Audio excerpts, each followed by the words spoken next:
السلام علیکم ورحمۃ اللہ وبرکاتہ۔ اللہم صلی علی محمد کما تحب و ترضی اپنا مل آپ بنے میں آپ سب کو خوش آمدید۔ سفر پہ جا رہے تھے، راستے میں جا رہے تھے، ایک عمل کے لیے تیاری کر رہے تھے۔ کوئی عمل تھا جس کا بتانا ضروری نہیں ہے، لیکن جا رہے تھے اور اندھیرے راتیں، سنسان راستے، ساتھ میں ایک ساتھی، ایک ایسا دوست، ایک ایسا محافظ جو بھی ایک موکل تھا، ایک جن تھا کہ انہوں نے ہماری حفاظت کی ذمہ لی تھی، یعنی ہماری حصار کا حصہ تھا۔ وہ جاتے ہوئے ایک شخص نمودار ہوا، ایک ایسا شخص جن کا انداز بیان کرنے سے قاصر ہے، جیسے کہ بہت ہی زیادہ سفید کپڑے، لیکن وہ کپڑے عورتوں کے تھے، مردوں کے نہیں تھے۔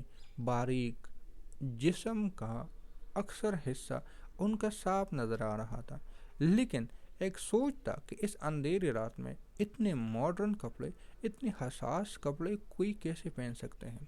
جسم کے ایک ایک حصے سے خوبصورتی نظر آ رہی تھی، جسم کے ایک ایک حصے سے ان کا ایک عجیب سا نور نظر آ رہا تھا۔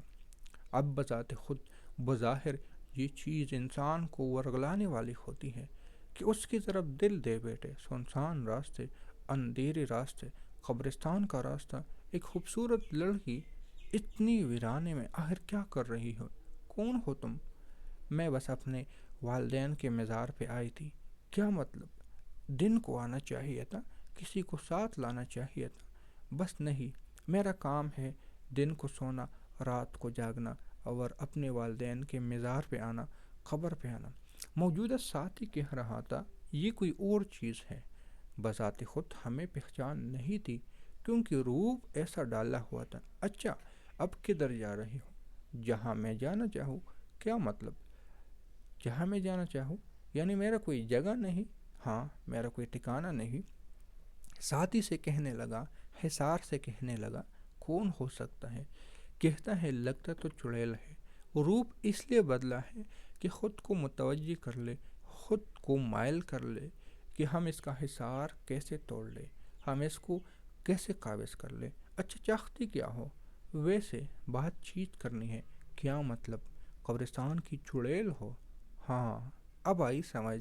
قبرستان کی چڑیل ہو، یہاں پہ رہتی ہو، دل کرتا تھا بات کر لو۔ کیوں؟ ویسے دل کرنے لگا، کئی برسوں سے کسی سے بات نہیں کی۔ کوئی انسان آتا تو ہے، ڈرا کے چلے جاتے ہیں، لیکن بہت کم لوگ ایسے ہوتے ہیں، ڈرتے ہی نہیں تو ان سے بات کرنے کو دل کرتا ہے۔ اچھا، مجھ سے بات کرنے کو دل کیوں کیا؟ اس کی وجہ کہ آپ ڈرے نہیں، اور باتیں کرنا ہمارے مزاج میں ہے، ہمارے بھی دل ہے، ہماری بھی سوچیں ہیں، ہمارا بھی جذبے ہیں۔ لوگوں نے ہمیں بدنام کر کے رکھ دیا ہے کہ یہ اس طرح ہوتے ہیں، الٹے پیر ہوتے ہیں، الٹے ہاتھ ہوتے ہیں، آنکھیں کالی ہوتی ہیں۔ ہاں، یہ بات تو مجھے بھی سمجھ نہیں آ رہی کہ سوچا تو یہی تھا، سنا تو یہی تھا، چڑیل ہوں گے، لمبے لمبے دانت ہوں گے، جسم سارا خون سے لت پت ہوگا، لیکن یہ کیا؟ ہاں، کیونکہ یہ ایک نام ہے، ایک داغ ہے، ایک دبا ہے جو ہمارے اوپر لگا ہوا ہے۔ کیا اس کے پیچھے کوئی آپ لوگوں کی بد دعا ہے، یا کوئی ایسا چیز ہے جو آپ کو نسل در نسل کھائی جا رہی ہے؟ نہیں، بس یہ ہماری ایک پہچان ہے، اور اسی پہچان کے ساتھ ہم جیتے ہیں، ہم مرتے ہیں۔ کیا مطلب؟ انسانوں میں بھی تو کوئی گورا ہوتا ہے، کوئی کالا ہوتا ہے، کوئی چٹا ہوتا ہے، کوئی سفید ہوتا ہے، کوئی کس مذہب کا، کوئی کس نسل کا، کوئی کس رنگ کا۔ تو ہماری بھی جناتوں کی یہ نسل ہے، یہ رنگ ہے، یہ نام ہے۔ جنات ہے، عمان ہے، موکل ہے، حضرات ہیں، پری ہیں۔ چڑیل ہو گئے تو کیا ہوا؟ لوگوں نے اپنے مزاج کے مطابق بس ایک نام رکھے ہیں، ہوتے سارے ماروائی ہیں، ہوتے سارے اندیکے ہیں۔ اچھا، پھر اب میں جانا چاہتی ہوں۔ کیوں؟ بات چیت ہو گئی اتنے جلدی؟ ہاں، کیونکہ اگر میں نے زیادہ باتیں کی تو آپ کو گرمائش لگے گی، آپ کا حصار آپ کا کمزور ہوتا جائے گا، آپ کے موکلات کمزور ہوتے جائیں گے۔ اس کا کیا مطلب؟ اس کا مطلب یہ ہے کہ ہمارے ساتھ بہت ساری پاوریں ہوتی ہیں، طاقتیں ہوتی ہیں۔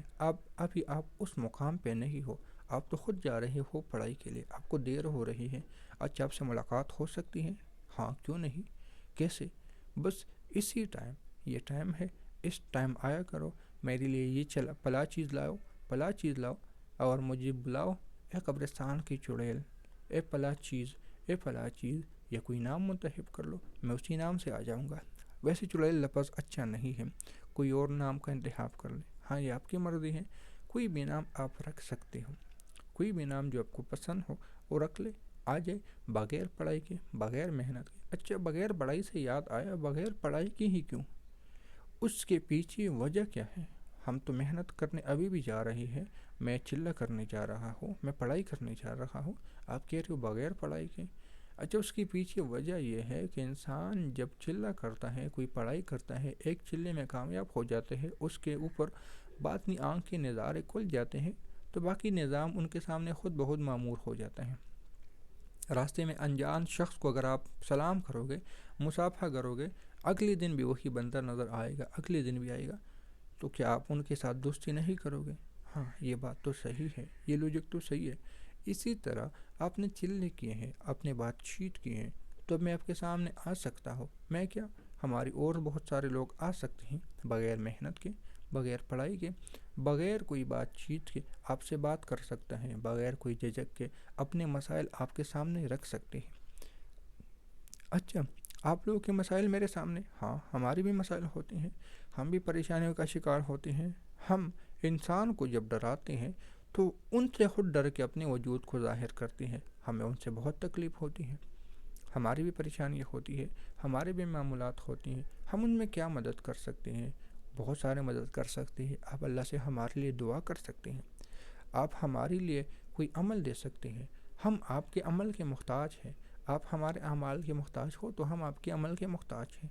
اچھی بات مجھے سمجھ نہیں آئے، اور یہ سمجھ آئے گی بھی نہیں، کیونکہ یہ نظام ہے ایسا ہے، یہ کشمکش ہی ایسا ہے، یہ دنیا ہی ایسی ہے۔